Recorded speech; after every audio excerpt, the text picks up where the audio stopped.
The following is rated not safe for work. It contains strong language, adult situations, and lots of spoilers. Discretion is advised. In the criminal justice system, cinematic-based offenses are considered especially heinous. The dedicated attorneys who investigate these villainous films are members of an elite squad known as the Reels of Justice. These are their stories.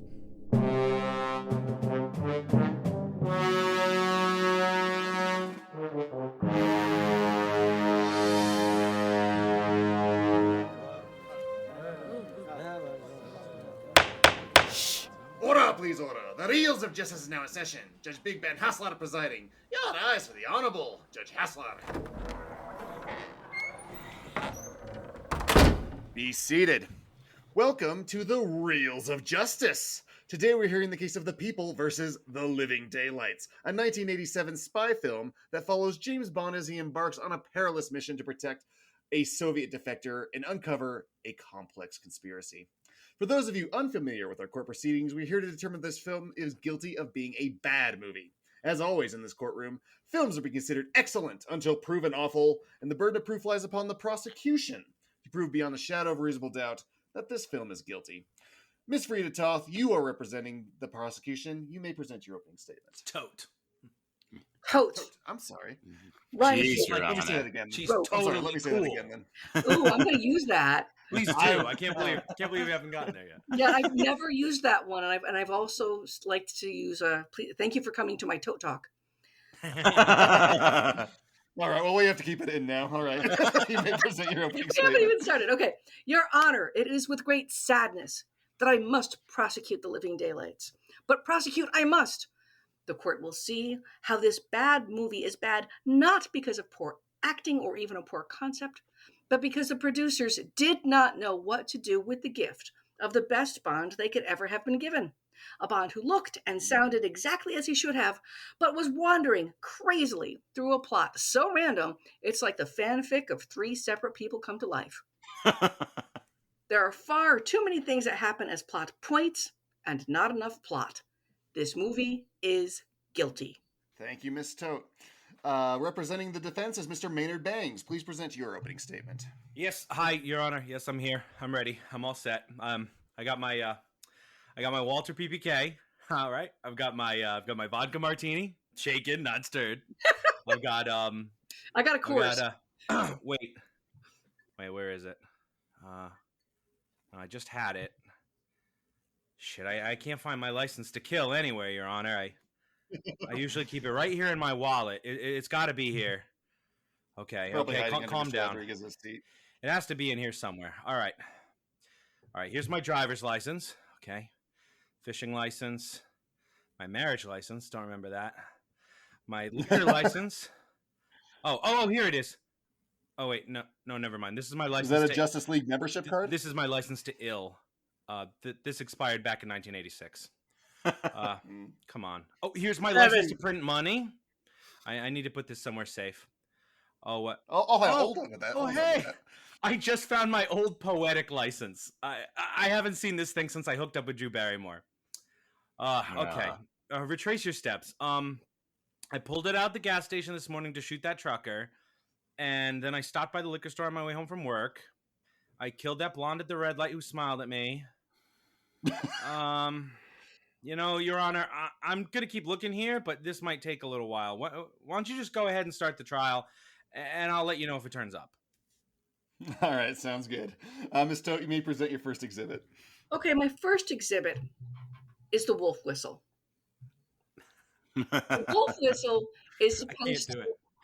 Exactly. The wolf whistle is... Like, I shouldn't be able to, but I can.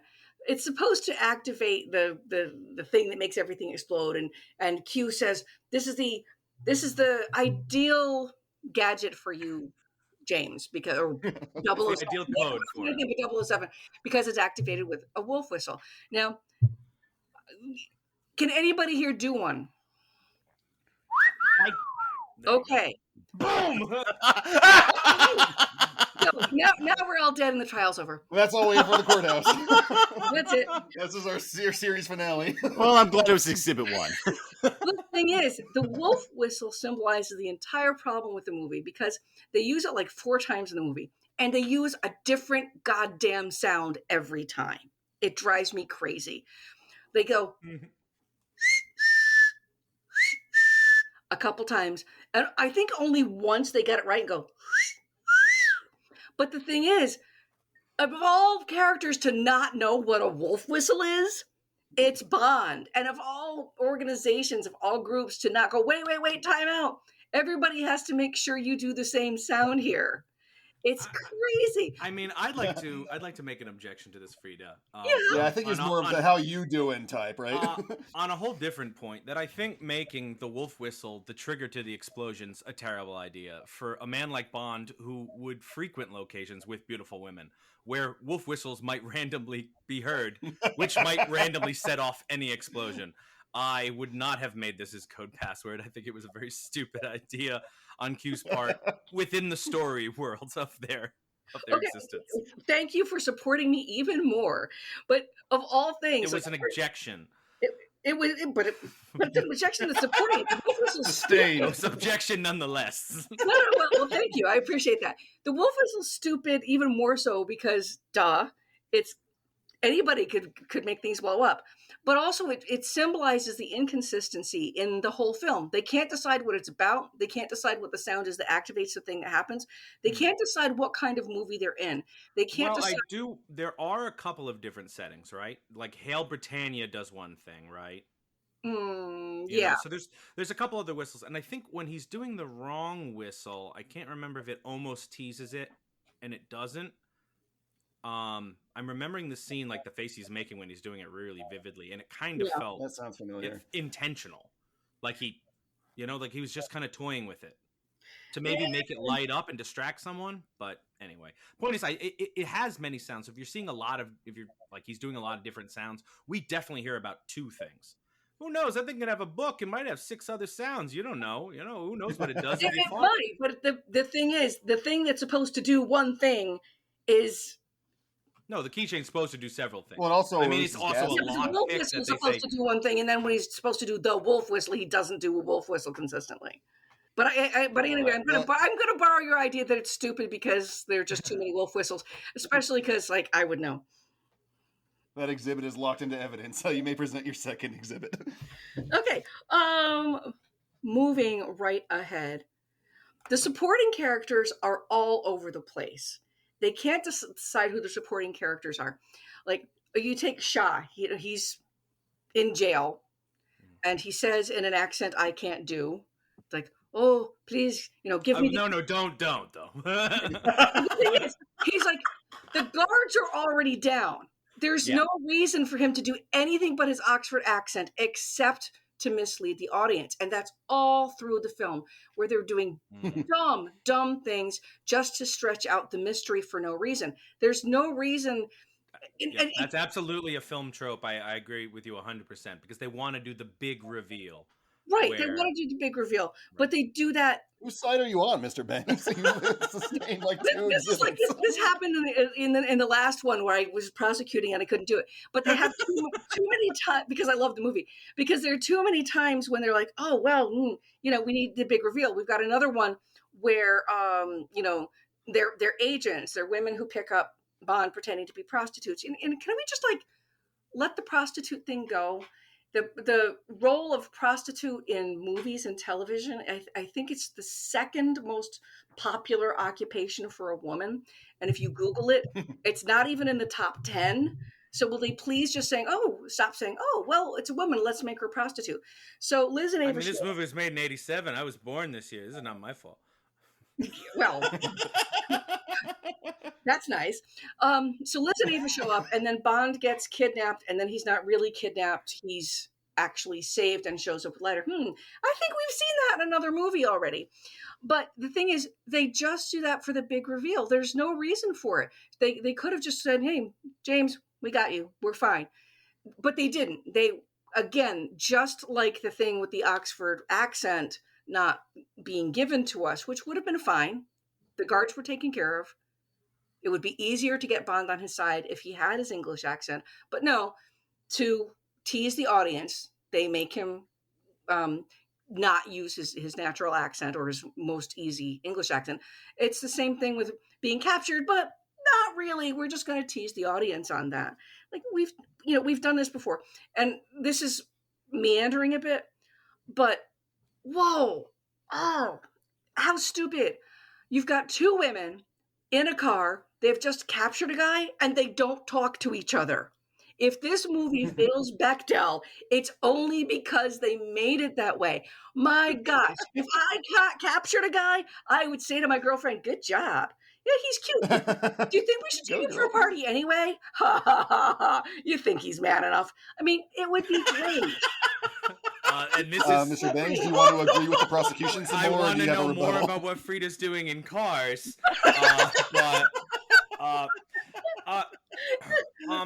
I think a lot of these points. Shaw to me is a weak character in a film where I think there are a lot of strong ones.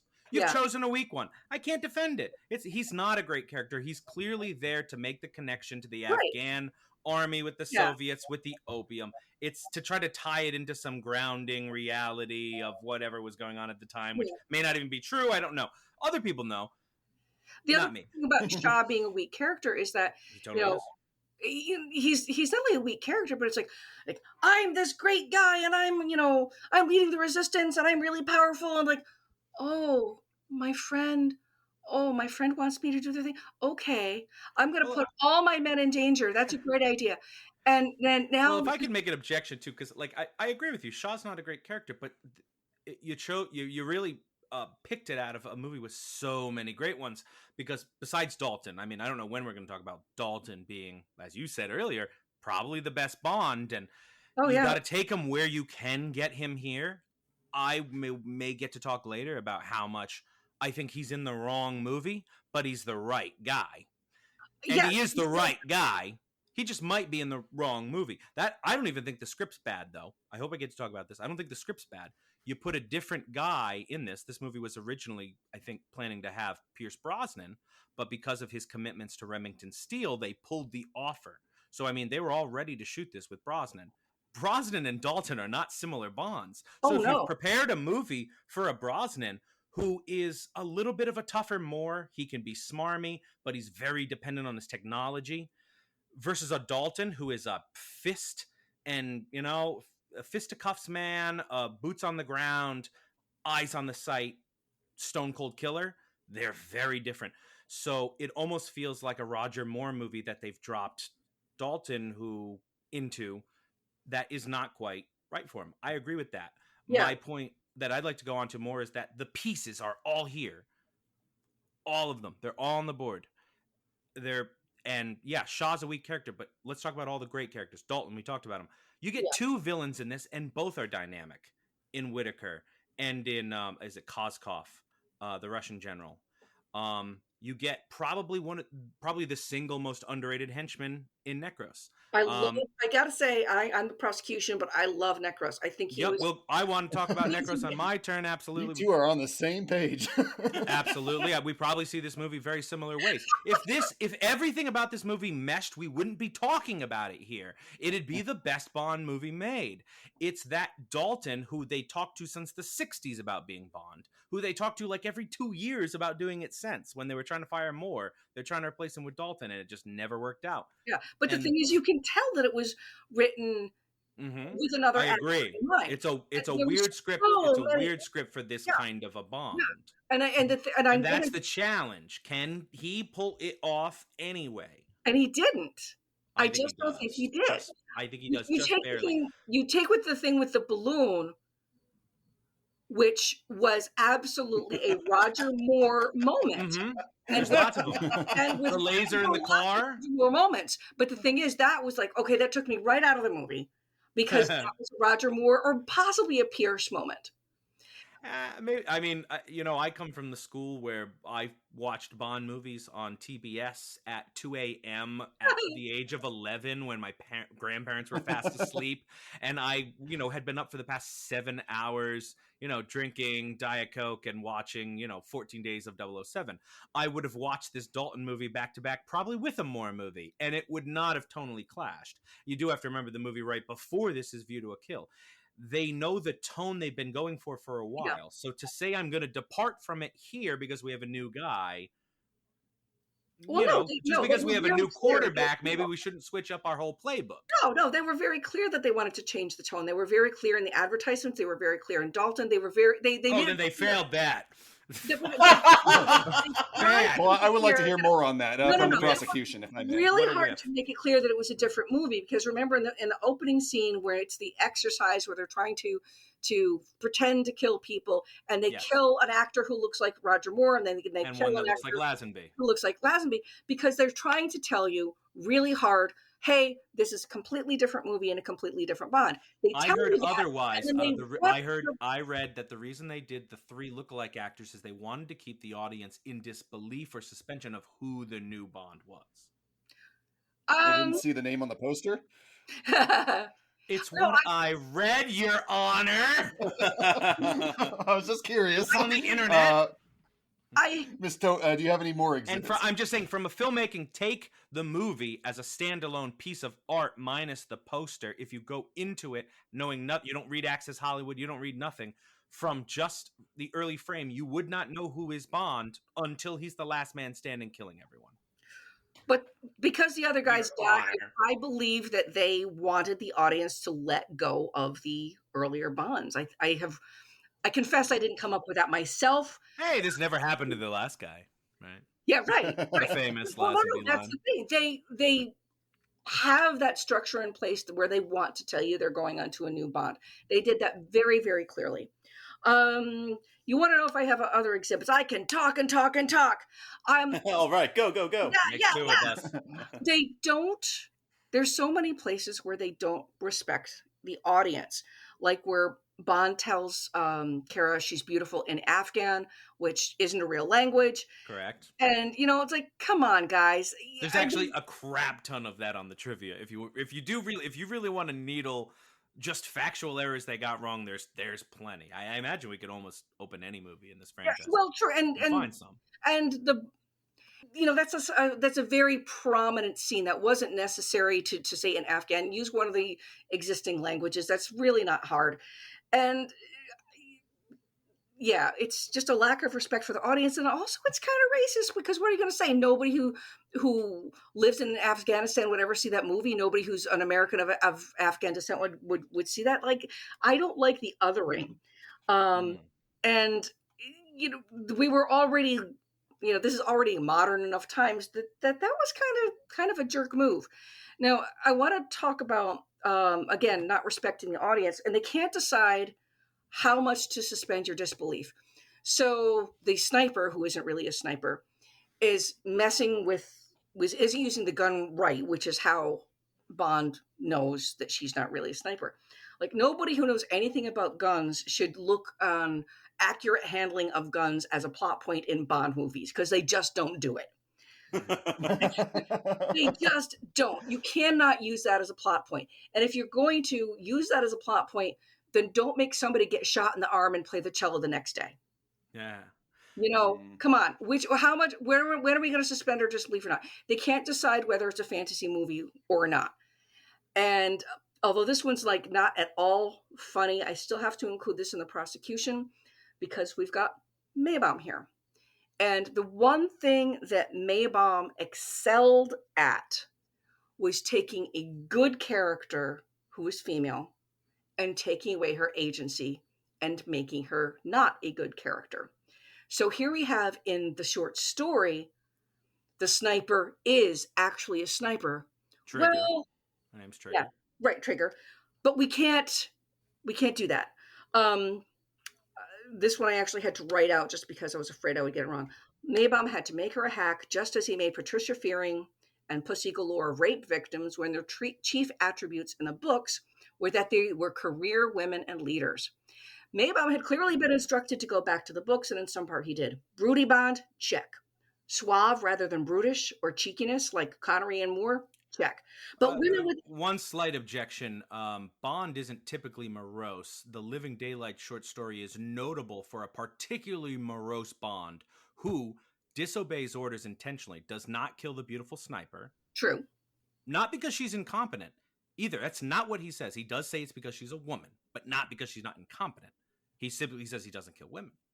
But the beginning of this film is incredibly true to that short story. Other than her actually being a dangerous assassin. But you remember, a movie has to happen after that. So her being a pawn in a deeper conspiracy, it's such a great jump off. I really like everything about the sniper scene and sniper stuff in this movie, especially because of how true and pretty faithful faithful to a scene that needs to kick off a movie after that. Because at the end of this movie, though, Bond says, after he disobeys orders, I hope they take away my license to kill. And as a man currently missing a license to kill, that's a hell of a thing to say. Yeah, but Broody Bond in the books, he is very broody, so that I really liked. But he's extra broody in that one. And I also, can I make an objection? I want to defend Kara. Kara, absolutely. Please. There's a lot of different kinds of Bond girls. There really are. Yes, there is the damsel in distress. Kara is that. You see that in. I think the most egregious one is probably Man with the Golden Gun, where was it Goodnight for some reason is helpless, even though she's an agent, and stuff like that. I know. But so there are helpless. There's absolutely helpless women, and then there's the very independent, assertive women. Now, Kara, she is not the assertive, independent type, but we can't just say she's useless. She is a character being rescued by James Bond, who's actually legitimately in need of rescuing because she's entirely out of her depth. I mean, she's a cellist. She's smart, she has ability and skill, but it involves the cello. If there were a situation in this film where a bomb could be defused by playing cello, she would come off as incredibly useful and competent. But she never gets the opportunity in this particular story. Maybe one day. But you might know the tone for the whistle, though. The point is, she is capable, but not at fisticuffs, and that's just not everybody's thing. So I don't think Kara's useless. I think she's bright. She's able to poison Bond in the middle of this movie entirely herself, seducing him, sure, and he's already off guard, but she's able to do it. And I have to say that was a beautiful moment in cinematography. Gosh darn it! Don't make me change that. But even if she's good at playing the cello, the fact is, the book character was a sniper. Yes. They absolutely change it. Absolutely. And the thing is, if it were the only movie that Maybaum did that in, I wouldn't care. But the thing is, as soon as Maybaum's the writer, that the main character from Ian Fleming's rendition is going to be pathetic at whatever it is she's supposed to be doing. Not cello. Well, yeah, but she's supposed to. She even played a cello with a bullet hole in it pretty well. And again, sniper Bond seeing somebody who doesn't know what she's doing as a sniper, that should have tipped him off a lot earlier. He did get tipped off, but not as early as he should have about maybe this defection isn't real. So again, it doesn't let us. It isn't consistent in when we can and cannot suspend disbelief. Ms. Toth, do you have any further exhibits, or would we like to pass this to the defense? I'm making sure that I'm looking over my notes because this is very important to me.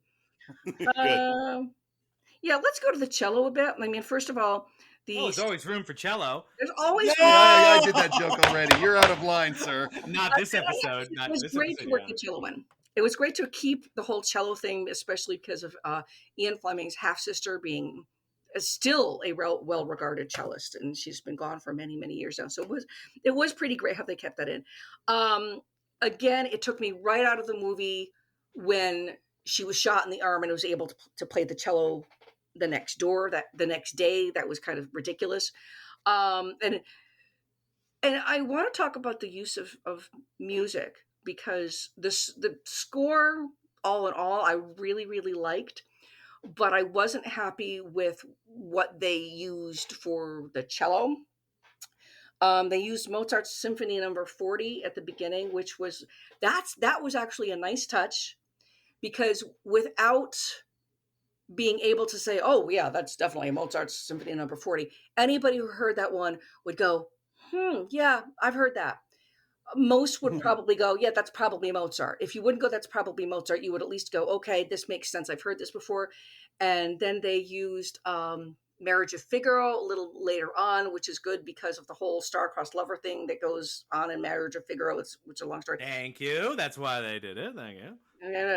And then they ended with a Tchaikovsky, which was a really... Well, the bubbles tickled my Tchaikovsky. Oh, gosh.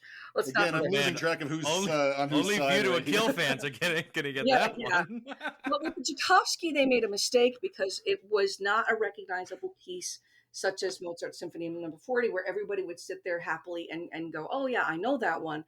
It was like, what is that? Dang, is it Mozart? No, it's not. It's, oh gosh. This bothered you in the movie, Frieda? Come on. Absolutely. They should have by what song this was, and this is the movie's fault. That you don't have an encyclopedic knowledge of Tchaikovsky.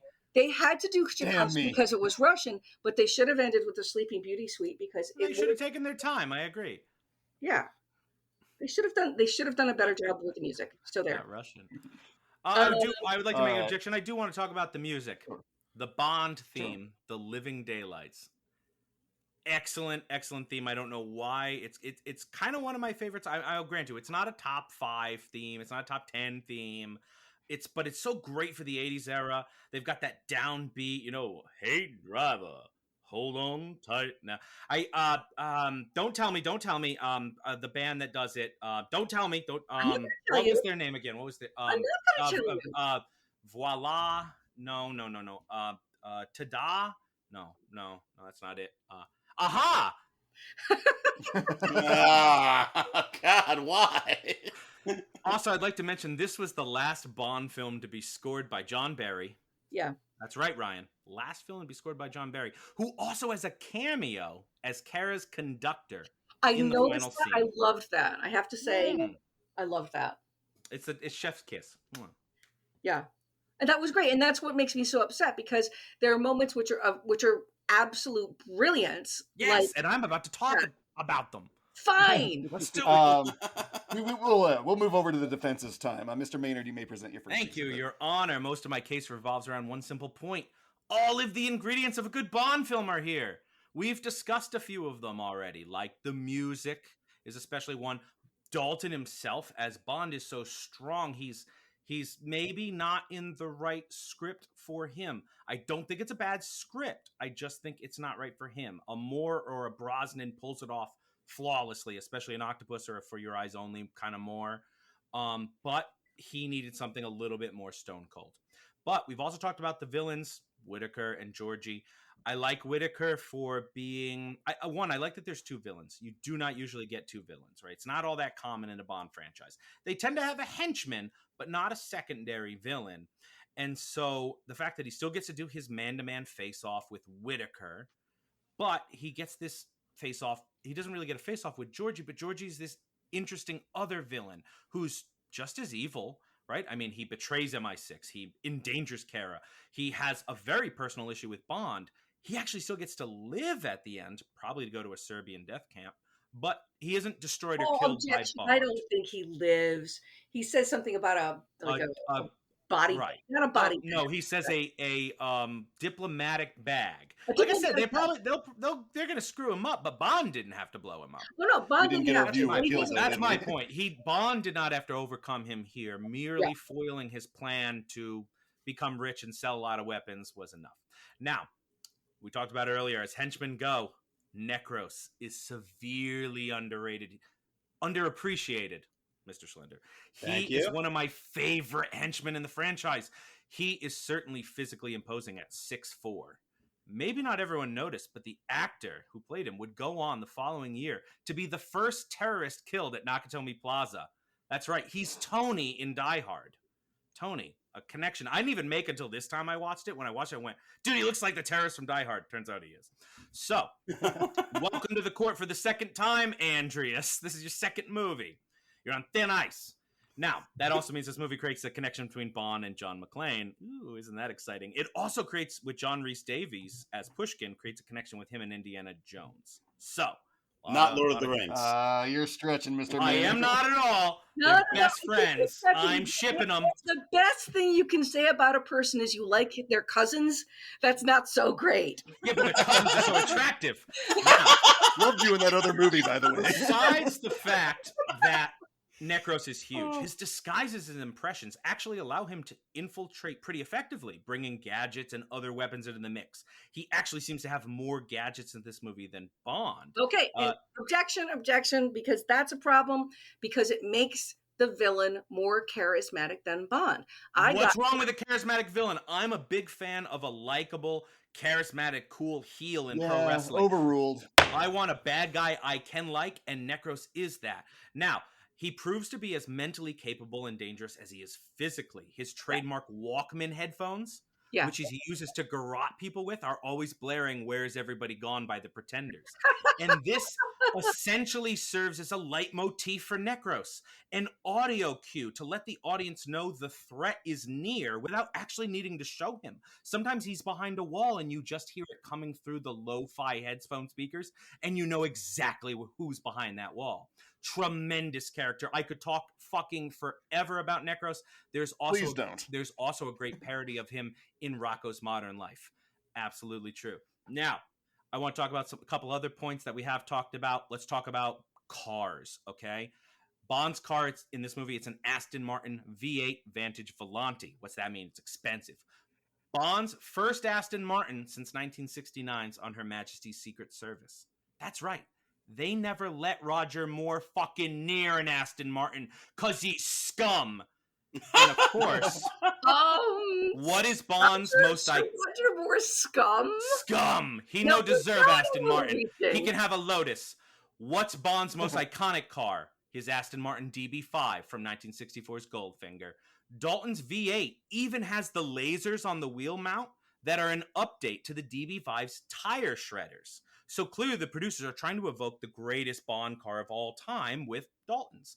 But Dalton's also shoots rockets, has retractable skis for snowy landscapes. It's got rocket propulsion. It's just a goddamn really cool car. Would you like to rebut that point, Miss Toth? Yes, of course. It's a goddamn really neat car. And it's in a Roger Moore movie. I was like laughing at that. He got a lot of cool cars. He got that submarine car. I know. It's like, pick your movie, pick your actor. I mean, I'm sorry that Dalton is a great actor in the wrong film, but he's a great actor in the wrong film. It would have been, and it just breaks my heart to say so, but it would have been a better film had it not been Dalton, even though Dalton is the best Bond. And that's what's wrong with the film, is that Dalton is magnificent and wrong. But Frieda, why do we say Dalton is the best Bond if we don't catch enough glimpses of that best Bond in this and License to Kill? We must see it on the screen in that movie and this to even say that, compared to Connery, Moore, and Craig, Brosnan, all these people who have really put their stamp on this. We still say this guy who has 2 underrated films is the best Bond. Based on what? Clearly his performance in those 2 films. Even though he had the wrong scripts, he perseveres. Yeah, that's great. But we don't have Dalton on trial. We have this movie on trial. And when you're watching a movie going, oh my God, this is wrong, he's great. Oh my God, this is wrong, he's great. That is not sense you it's want like to have Lando when and you're Solo watching a all over movie. again. And the reason he's so great is that you're seeing him in moments. And in every moment you're going, oh, this is a waste. Oh, wow, this is so good. And you're never. Well, I don't quite feel that. I feel he got stuck into a project that was already kind of midstream and he has to adapt. And it's hard to rewrite a script to be a much more sentimental, caring kind. The potential's all there, absolutely. And you would see Dalton in these wonderful scenes that came right from the book and that were not in the script, that were just reactions. The look he gives to Kara when he sees she's the sniper is like a wolf on the prowl. Yeah. You read his mind instantly. It's one of the most expressive facial moments in the entire franchise. Fantastic. It's Bond to a T. Yeah. It's pained, but desired. And if she was a tough, and I think if she's a tougher sniper, it doesn't come off the same way. It's the fact that she is just a little bit frail, not just in that moment, but in seeing her play the cello. Yeah, that really makes that, and it humanizes him a lot. And I have to say, I would not dislike her interpretation so much if I hadn't been through this crap already several times with Maybell, where he's going to do that. If I just saw this movie, I would probably like her very much. I want to touch on a couple final points. I believe I want to touch on a couple of final points because if I don't, my other jokes won't come off. He has some really cool gadgets. We already talked about the key ring, right? But the boombox rocket launcher, the couch that swallows people, those are some great visual sight gags love the couch that swallows you want from your Q lab visit. That's a great Q lab visit. But let's talk about, we already talked about Bond's enemies, right? His Necros grotting headphones. But let's also talk about his exploding milk bottles, right? Bringing a whole new meaning to lactose intolerance. Huh? But I'm shish. No? How you were just waiting for that joke, right? How about whole new meaning to milkshake? No? Anyway, the point is they send everything flying, call it derriere. Whitaker's armored shield gun, some straight shit out of 90s first-person shooters. And I do want to make a point because it kind of bugged me, and I did read it. We know he was wearing armor under the uniform, right? Bond's first few shots are to the torso, actually, and they are shown to ricochet off if you watch it slow motion. Yeah. So Whitaker is actually fucking bulletproof here. He really is. Bulletproof. Joe Don fucking Baker. Come on. Go ahead on. Bond uses his wits and his tools to overcome him anyway. He cannot shoot him, so he has to crush him with a statue. It's a great little moment. It's a great little touch. And I just want to slightly, last point, locations. The Symphony, inside and out in Bratislava, is a great Bond location. It's both exotic and sophisticated. The Prater in Austria, same deal. That's the park where the Ferris wheel is located. The Soviet base in Afghanistan. There's a lot of there's a few desert things. I'm struggling to think of a super ton where like a climax happened prior to this. It happens more later. But like besides Spy Who Loved Me's Egypt things, Bond's not in the desert all that much. It grounded the thing in a real life kind of Cold War situation. And it just took you to other places. And that's what you want in a Bond movie. So long story short, what's it about? I think the pieces are on the board. I think a different script would have benefited Dalton, but then we talk about this being the best Bond movie. We're talking about this being a troubled Bond movie because we have a really great Bond in a script that's pretty okay, but not okay with him. Again, Moore pulls this off all day. So you have to decide, are the individual pieces going to pull the day for you? And on that, you'll rest? I am. All right. Both sides have rested their cases. Ms. Toth, you may present your closing argument. And remember, you are on the prosecution. The prosecution. Bad things about the movie, please. Okay. I think I've made myself very clear with what's wrong with this movie and that I am sad with what's wrong with this movie. When you've got a movie where you're saying, this guy's great, but not here. This movie's great, but not with him. Ultimately, the movie fails. The movie is a bad movie for its lack of potential that is met. The movie is a bad movie because it leaves you wanting, because you're always thinking about the other guy, the other fellow, who could have pulled it off more successfully. You're always thinking about the better script that would have been more successful for this actor. I mean, this movie and the next Dalton movie, they were the ones in the whole franchise that made the least money. The audience, unfortunately, didn't get to wait for the third one where they probably would have figured out what they were doing. And it's absolutely sad. It's a bad movie. It hurts me to say it because I really wish that it had made enough money that they could have carried it on for more and given Dalton the movie that he deserved. Do I find things that I like about it? Absolutely. But it comes up short because it leaves you always trying to figure out where to suspend your disbelief. And most importantly, it leaves me as a writer and as an actor and as a movie goer, it leaves me sorry for Dalton. Thank you, Ms. Toth. Mr. Banks, how's finding your license to kill going? Yes, that's right. Agent 007. And then a 7. Yes, I'll hold. Sorry, Your Honor. I'm on the phone with the Bureau. When you know it, after going through all that trouble of finding my damn license to kill, some scammer goes and hacks it. That's what I get for entering my license to kill number into whatever strange websites I run into. Take my advice, folks. Don't do it. It isn't worth it just to try to knock out a few search engine hits. Identity theft. Can you believe it? Me. Some schlub walks up to you wearing a dirty Patriots hoodie and reeking of cheese sticks and says, my name is Bond, James Bond, and people take him at his word. What happened to this country? And you know, this is great. They're going to have to mail me another one. It's going to take me 2 to 3 weeks for it to get here if it doesn't get lost.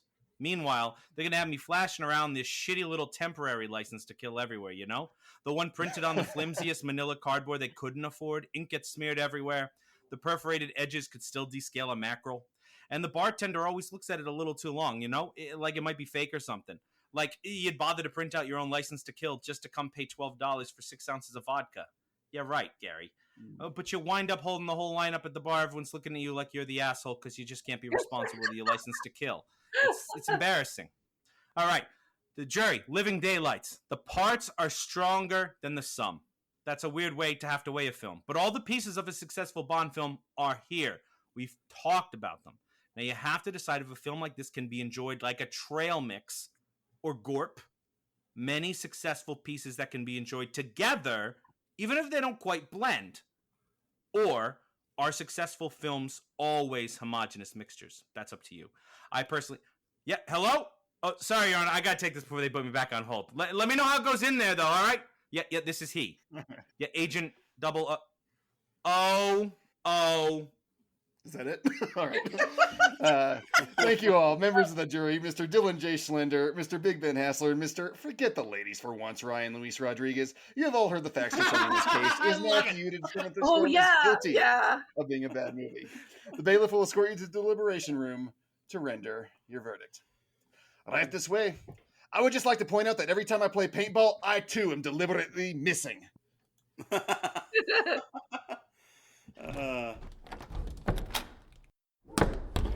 Okay, so well, first of all, this case was a lot of fun. I mean, Frieda and Maynard brought tons of energy to this.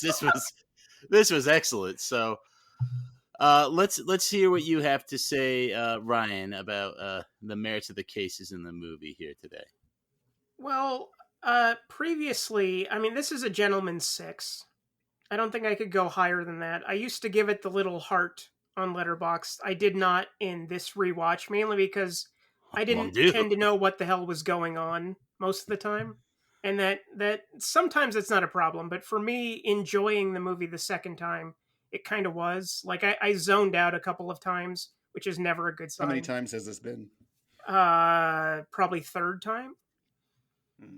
But I didn't really remember anything about it upon rewatching it, other than I enjoyed it the previous time. And I'm a big Dalton fan. I'm a big Dalton supporter. I'm a Dalton head. I do think that he's the most underrated Bond we have. It's a shame that his movies are not better than they are. Although I think License to Kill is a much better movie simply because it's so batshit insane that I just have to appreciate it. But at the same time, I'm looking at this movie. I really like the late 80s aesthetic. I love the fact that Roger Moore is not in these movies anymore. I love the theme song. Outstanding theme song.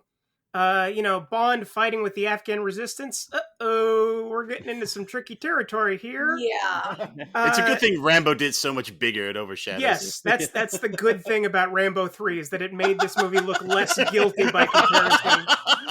It's some sort of Ponzi scheme, right? Like... I was looking at the reviews from my fellow Letterboxers, and one of my favorite critics there, Will Sloan, pointed out that Joe Don Baker is in more James Bond movies than Timothy Dalton is, and that made me kind of sad. Oh, that is so sad. He's in one more than Timothy Dalton is. That's not right. That's not right. But at the same time, I love Dalton. I love the fact that I couldn't count a single quip. Maybe I forgot. But I didn't register any, and that's always my least favorite part of this franchise. Big Ben, what are you thinking? Lay it on us. Well, as Ryan's fourth favorite Letterboxd critic, I did not love my thoughts. I could not quite catalog them all because I do sort of agree. There's a lot of messiness here, but there's also a lot that I like. So yeah, trail mix is a pretty apt I have to analogy agree. for this, where Actually, I there's just really something have to in there that agree. you don't like. You have Yeah, to like pick and you choose. pick around 'Cause it. Dalton, Yeah. he's fantastic, man. I would have loved to see him in a script that was meant for him. And I think like Daniel Craig eventually gets to run away with that sort of thing.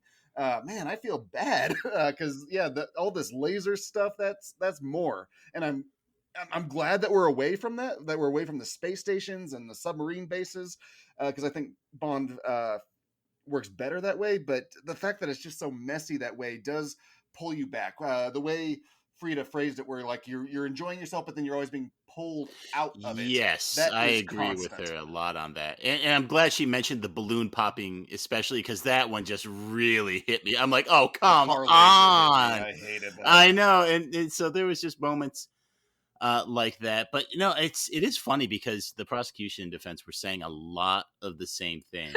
And it's good, though, because, and so I do agree with Maynard.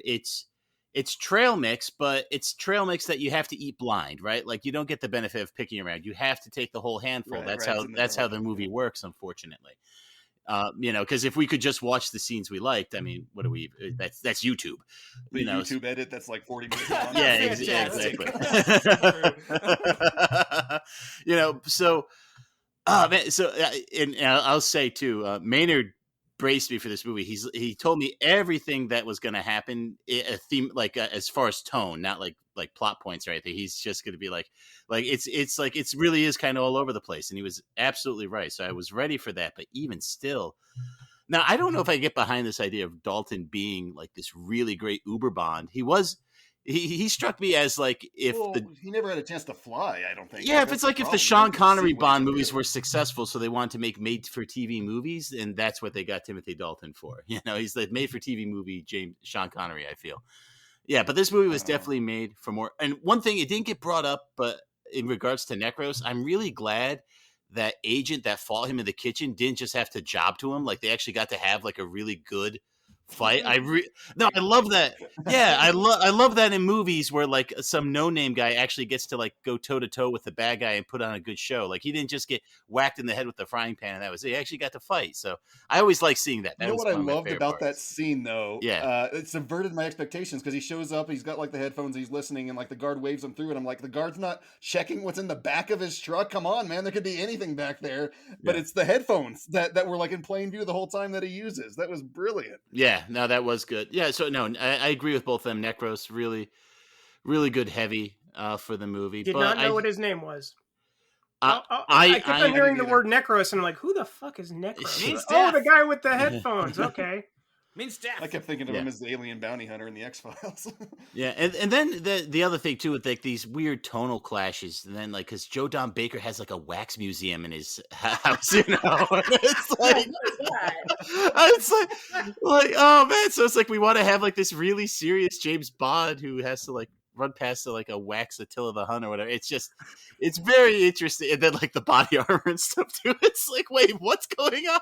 It's like I thought this was about the Cold War arms dealing. And like shoot him in like the foot. Joe Don Baker is literally the final boss of the movie. It becomes a video game, which is true, which is kind of amazing.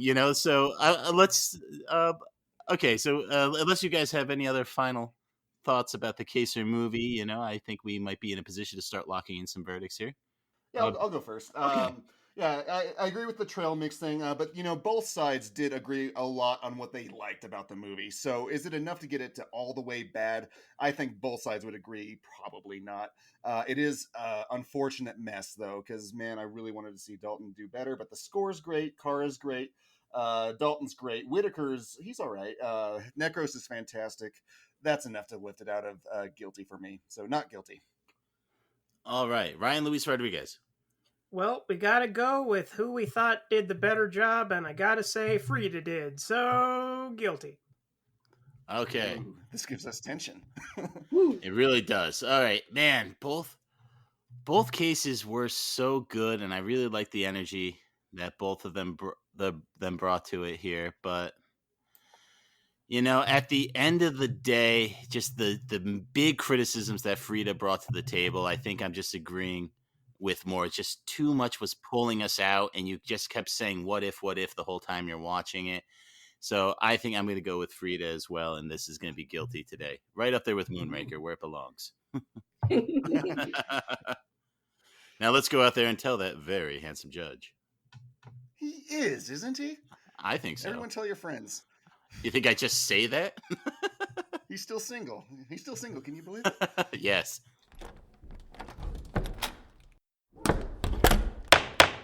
Mr. Foreman, have you reached a verdict? We have, Your Honor. In the case of the people versus the living daylights, we find the defendant guilty of being a bad movie. Oh, he's 6'4". He's like your Don't worry. brother. He doesn't have a license to kill. betrayed Don't your worry about brother! him. No one's going to trust his printed out license. The verdict is so rendered. The living daylights is sentenced to stand on the business end of the ghetto blaster, a little something MI6 has been working on for us. Court is adjourned. I love that. Oh, hey! Oh my God! It was stuck to the back of the fishing license. Ah!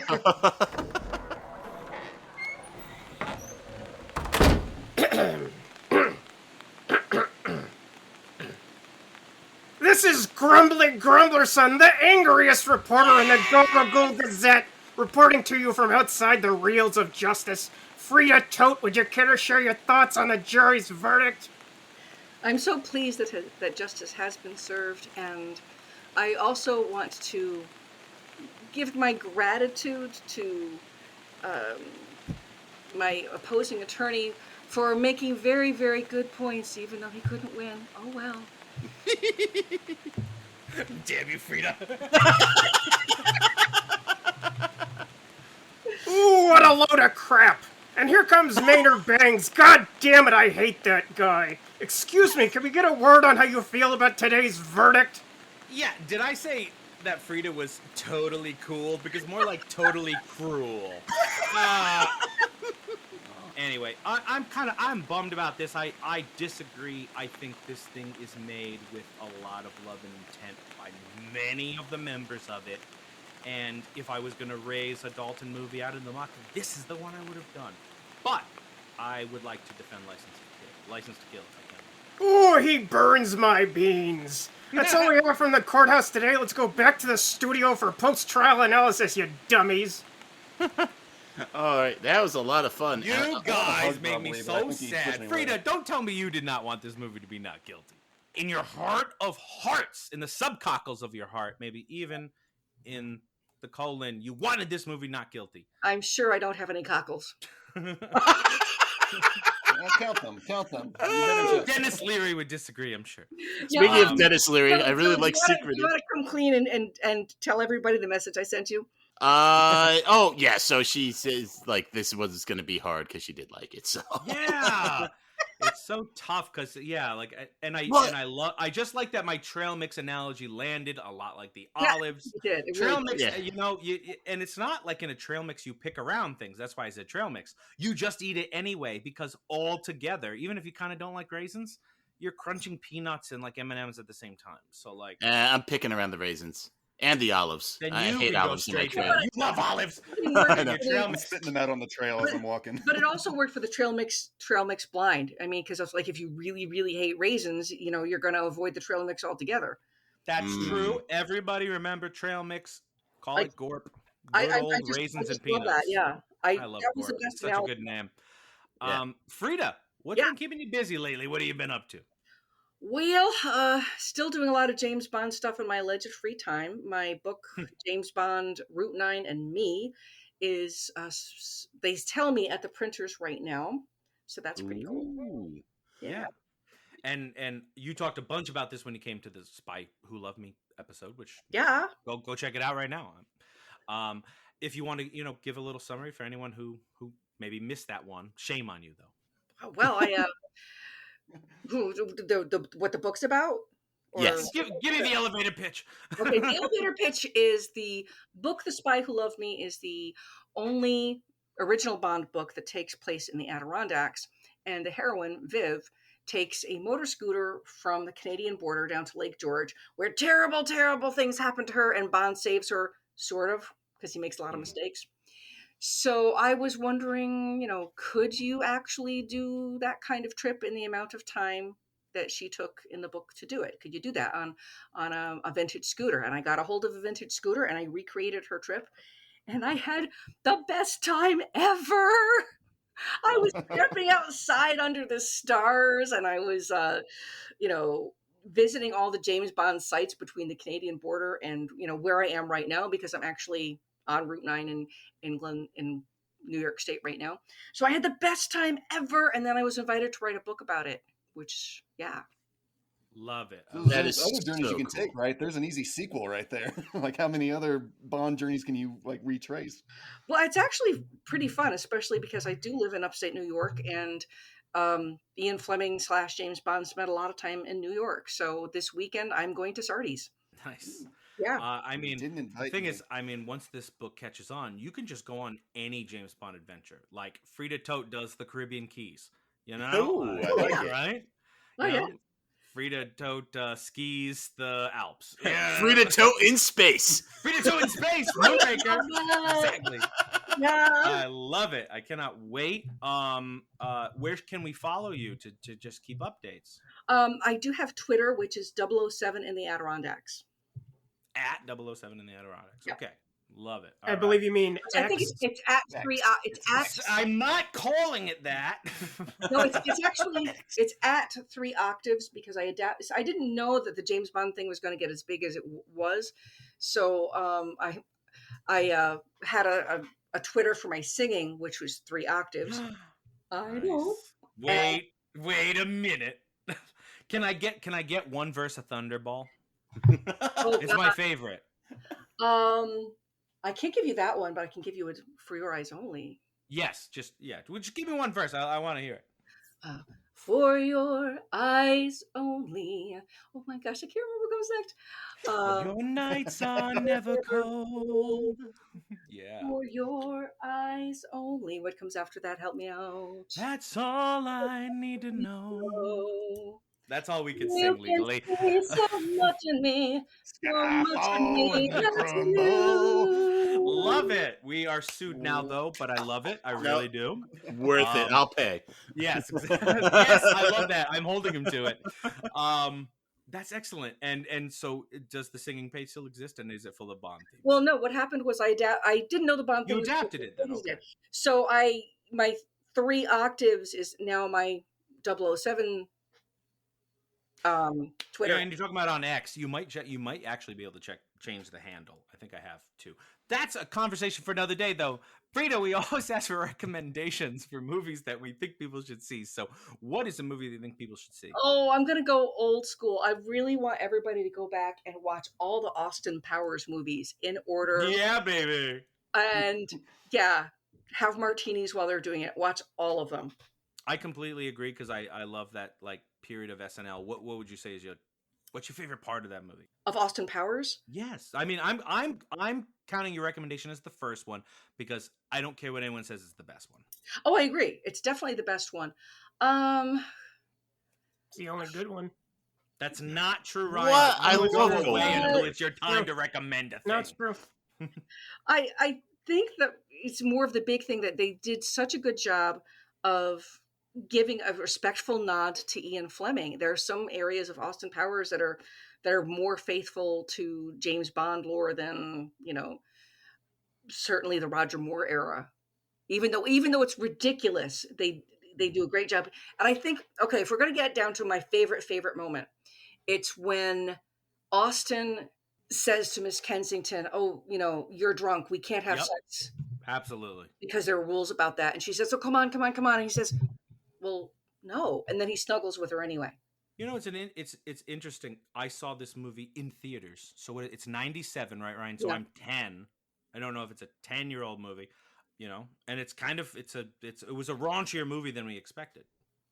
Yeah, but all the sex in Austin Powers is consensual, which I absolutely love. Right, but and that was the point I was getting to, is like that scene of where he's like, no, really stuck with me from the age of like 10. Yeah. Because like Austin Powers is the horniest man in the world, Right. and even he knows. He's like, nah, no, good recommendation. I definitely do think the first one is the best one. I do. I think the first one's the best, but I think the best match for him romantically is in the second movie, and then the third movie has good points, but still, the first one is just chef's kiss.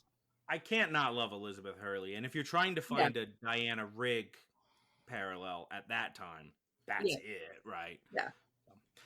So I'll go next. So now we weren't all that kind to Mr. Joe Don Baker tonight. And since he's both unpredictable and still alive as of this recording, I guess I should say something nice about him by recommending his best film, which also includes his best performance, 1991's Cape Fear, directed by our buddy Marty Skorks. A remake of a classic 1962 noir thriller of the same name, directed by who, Dylan? J. Lee what? Thompson. J. Lee Thompson. Thompson. I missed something. I'm sorry. Wow. Wow. 1962's Cape Fear, directed by J. Lee Thompson, which was in I turn did based know on that. Yes. a 1957 novel called The Executioners, and directed like an Alfred Hitchcock picture because Hitchcock was originally set to direct the 62 film. It follows a recently paroled criminal who seeks retribution against the public defender who once failed to clear his name. The role of Robert Mitchum's menacing Max Cady is filled by Robert De Niro in one of his hammiest roles. Seriously, it makes fearless leader look really subdued. While Gregory Peck's Sam Bowden is played by what appears to be a relatively sober Nick Nolte. He remains vertical for most of it anyway. But the real star of this picture is Joe Don Baker as Private Detective Claude Kersick. The reason my go-to drink is still Jim Beam and Pepto-Bismol. Baker comes off as experienced and competent, but still oafish enough that he's plausibly and hilariously outmatched. Toss in several deeply uncomfortable scenes between De Niro and Bowden's 15-year-old daughter, Danielle, played by an 18-year-old Juliette Lewis, a role that landed her a Best Supporting Actress nom. And you have an evening of wholesome family fun for the whole house to enjoy. False. It is rated R. Do not watch it with your kids. Unless those kids are really cool. And if they are, it might be streaming somewhere, but I'm not going to plug any of you nasty streaming sites. Not right now. So you can go fuck yourself. People go buy. What if it's on buy the Canopy? DVD? I don't What if it's know. on Canopy? If it's on Canopy, watch it. Support your local library. That's what I got. Thank you for that. I appreciate it. Yes. Big Bun, what have you got for us? I actually hadn't seen more than bits and pieces of the Timothy Dalton Bond films prior to this entry in court because I've kind of been saving them for a double feature. So last weekend it was finally time, which is why my recommendation is the other half of this duopoly, License to Kill. It's a damn shame we didn't get more of Dalton as Bond. Yeah. With these two fantastic films as being a great Found it guilty, you bastard. a tough, brutal, haunted Bond with scars that would eventually serve to make the Daniel Craig films so popular. As one Martin McFly once put it, I guess you guys weren't ready for it, but your kids are going to love it. While Bond's gadgets are a little too Radio Shack for the film's own good, the story is a much-needed return to Earth with plausible villains and plausible stakes as James takes the franchise into a revenge flick territory after his run-in with after his friend Felix has a run-in with a brutal drug lord, thus getting the titular License to Kill revoked as he goes on the hunt. Bond wasn't too much of a you would know. Bond wasn't too much of a household name in my family growing up until the Brosnan era, so I have no idea how well Dalton's films really stand up in the minds of the Bond brethren. But for me, it's one of the better ones, and it's one of my favorite Bond themes as well that I feel captures the sultry spy theme better than most others. As Ryan Luis Rodriguez put it, it's so batshit insane, I have to like it. Tina Turner did the theme. She just passed, right? Yeah. Right? Yeah. I thought that was GoldenEye. Oh, she might be Turner. Who does that one then? It's another really good singer. It might be Gladys Knight. That might be Gladys Knight. Gladys Knight, yeah. Yeah. With or without the pips. Still great, and I think she's still kicking. So don't tell her any of the things we said about Joe Don Baker because he'll come after us. Schlenzo, what have you got for us? Thank you. So my spy tie-in feature has one of America's greatest living actors, Kevin Costner, in 3 Days to Kill. This 2014 action family thriller. That's right, this movie has pretensions of being about family cohesion and what to do when there's too little time left. It's pretty trite. Costner is characteristically dour. Costner is characteristically dour as a CIA hitman in this, and Amber Heard is characteristically too sexy as his handler. Still, this has all the elements of modern schlock that I personally look for. It's an unconfused premise, stylistic action, and even the cornball family stuff kind of lands. My real problem with it is that director, quote, Mick G, and keep in mind, this is a man who chooses to call himself Mick G, can't commit to the kind of movie that this is supposed to be. He tries so hard to show he's not taking the material seriously that there is not even the faintest echo of sincerity. And what a pity. And this is your recommendation? Us. Yeah, says a man who goes by Schlenzo D. I don't know. I'm calling false on this one. He's right. Well, you got me there. What can I say? I'm a hypocrite. So, what a pity this is for us, because this could have been one of the greats. Now, we're well past 2014, and we probably realize Costner is not going to be the man to fill the void that Chuck Bronson and J. Lee Thompson left in our hearts. And I am frankly nonplussed by Liam Neeson. I view him as a pretender to the throne, but part of me wants to believe. Come on, Kevin Costner, I know you're listening. Embrace the hacker. Streaming on Amazon Prime. And I love promoting streaming services, so watch it on Prime. Take that, Maynard. I can't stop you. We're all independent beings here. But you're so right about Neeson being the inheritor of that throne. And Ryan, I don't really like it, but I know hey. you do. Ryan, send us on home. We all look for accuracy in our movie titles. Bride of Frankenstein? Not until the last 5 minutes. Jason Takes Manhattan? More like Jason Takes Vancouver. But my recommendation this week lives up to its title and more, 2022's Mrs. Harris Goes to Paris. Ooh. It's about a widowed cleaning lady who dreams of affording a trip to the City of Lights, and upon doing so helps faltering design house Dior on the path out of financial insolvency. Mrs. Harris, who definitely went to Paris, as played by the brilliant Leslie Manville, is like a middle-aged female version of Paddington, making everyone around her's life better whether they like it or not. I wanted to take care of her at all costs and shield her from the terrible attitudes of the hoi polloi of the fashion world. With a supporting cast that includes Isabelle Huppert and Jason Isaacs, there's no better time to book a ticket. That's book a ticket with Mrs. H. It's streaming, but I ain't going to tell you where. Now, she's the cleaning lady that takes everything literally, right? That's the movie? No. Does Don't no get one this know one. who... Frida, help us out. Yeah. What, you guys don't know who Amelia And we're Bedelia all is? out Oh, of time. no! Oh, damn. But we want to thank Frieda Toth for joining us because she's totally cruel. Frieda, thanks for joining us, and we hope you'll join us again. Yes, please. Absolutely. We're going to have you back to prosecute License to Kill. Is that okay? Or do you want to defend it? I have to give this some thought. This is very Okay. traumatic for me. I agree. This one hurts more than that, though. They can do whatever they want to that one now. We still need Roger and Lazenby. We hope everyone will join us again next time as well, as the Reels of Justice keep turning. Count it. Trail Mix. Please follow us on Twitter at Reels of Justice, Instagram Reels of Justice, and Facebook.com/Reels of Justice.